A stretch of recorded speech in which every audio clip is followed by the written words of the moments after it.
Hi friends, ఎలా ఉన్నారు? నేను మీ సురేష్ మేకల. ఈరోజు వీడియో వచ్చేసి అనాథ పిల్లల గురించి చేయడం జరిగింది. మీకు నచ్చిద్దని అనుకుంటున్నాను. ప్రతి ఒక్కరూ మీకు నచ్చినట్లయితే సబ్స్క్రైబ్ చేయండి, లైక్ చేయండి, షేర్ చేయండి.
గత కరోనా ముందు నుంచి కూడా మేము చాలా ఆశ్రమం రన్ చేస్తున్నామండి.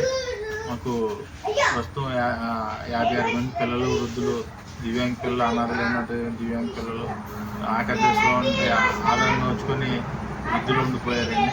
56 మంది కూడా చాకరీ చేయడానికి కావాల్సిన స్టాఫ్ ఇవన్నీ కూడా ప్రతిరోజు 5% నెలకి 1 లక్ష రూపాయల పైన ఖర్చులు అవుతుందండి. కానీ మేము నా ఆరోగ్యం సహకరించండి, నేను కూడా దాతలని డైరెక్ట్గా కలలేని స్థితిలో ఉన్నాను. కాబట్టి ఏదైనా ఈ వీడియో పరంగా కొంతమంది చూసి మాకు ఏదైనా మీరు చేయగలిగిన సహాయ సహకారాలు అందిస్తారని మరి ఈ యొక్క కార్యక్రమం ద్వారా మేము అందరూ కూడా వేడుకుంటున్నాం. నా పేరు కాయత్ భాస్కర్ అండి. నేను ఇప్పుడు చిన్నప్పుడు నాకు పోలియో వల్ల నాకు 2 కాళ్ళు చచ్చిపోవడం వల్ల దివ్యాంగం ఉన్నాయి. నేను చిన్నప్పుడు ఎంతో కష్టపడి చదువుకొని నాకు కేంద్ర ప్రభుత్వ ఉద్యోగమైన రైల్వేల ఉద్యోగం నాకు సంపాదించుకుని నేను జీవిస్తుండగా కూడా నాలాంటి దివ్యాంగులకు వృద్ధులకు ఏదైనా చేయాలనే ఉద్దేశంతో ఈ యొక్క 2003లో నేను దివ్యాంగులు వృద్ధుల ఆశ్రమం ప్రారంభించడం జరిగిందండి. 20 సంవత్సరాల నుంచి ఈ సర్వీస్ నేను కంటిన్యూ చేస్తూ జరుగుతుంది. నేను నా రైల్వే ఉద్యోగం 2006లో వాలంటీర్ ఇచ్చి విజయవాడ గుంటూరులో 14 సంవత్సరాలు చేశాను. వాలంటీర్ ఇచ్చి పూర్తి టైం ఇందులో స్పెండ్ చేశాను. నాకు ఇప్పుడు ఈ యొక్క దివ్యాంగులకి సేవా కార్యక్రమంలో దాతల సాయంతో ఎంతవరకు చేయగలుగుతున్నాను. ఇక్కడ నాకు లగడపల్లి రాజగోపాల్ గారి తల్లి గారు గట్రా సపోర్ట్ చేయడం వల్ల, జీవాంగ సంఘ్ గారు సపోర్ట్ చేయడం వల్ల నేను ఎంతవరకు చేయగలిగానండి. లోకల్ దాతలు నాకు సహకరించడం వల్ల ఈ భవన నిర్మాణాలకి వీటన్నిటికీ కూడా ప్రతి నెల అయ్యే ఖర్చులు కూడా ప్రతి స్వచ్ఛందంగా వచ్చి దాతలు సాయం చేయడం వల్ల నేను చేయగలుగుతున్నాను. ఇంకానూ నాకు నిర్మాణంలో నాకు 3 వంతుల వరకు అయిందండి. 1 వంతు వరకు ఉంది. దానికి కూడా సహాయ సహకారాలు అందిస్తారని దాతలను కోరుతున్నాను. నాకు ఇంకా electrical work, plumbing work, doors work, ఇంకా పెయింటింగ్ వర్క్ అని చాలా ఉన్నాయి. ఇంకా మౌలిక సౌకర్యాలు, మంచాలు, పరుపులు, కొద్దిగా ఫ్యాన్లు గట్రా దాతలు చేయగలిగింది మీరు చేయగలిగింది ఏదో ఒక రూపాయి నాకు కలిపితే మా కొంత సహాయం దాతలు చేయగలిగిన సహకారాలు అందిస్తారని ఈ యొక్క నేను మీ మీడియా ద్వారా నేను తెలియజేసుకున్నాను.